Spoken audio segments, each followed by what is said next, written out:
do need to ask you, there are so many potential bubbles, and one of those is Bitcoin, obviously.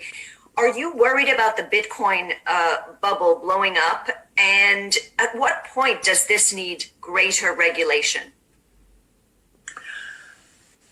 First of all, I would observe that it is a speculative. It's a speculative asset by any account. I mean, when you look at the most recent developments upward and now the most recent downward trend, it's for those who had assumed that it might turn into a currency. Terribly sorry, but this is an asset, and it's a highly speculative asset, which has conducted some funny business and some interesting and totally reprehensible money laundering activity.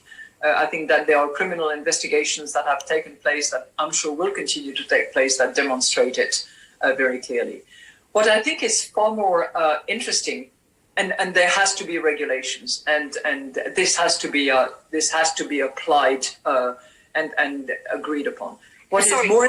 Could I press you on this? And how strict should this regulation be, and who should regulate the different parts of it? So data flows, including the important issue of data flows.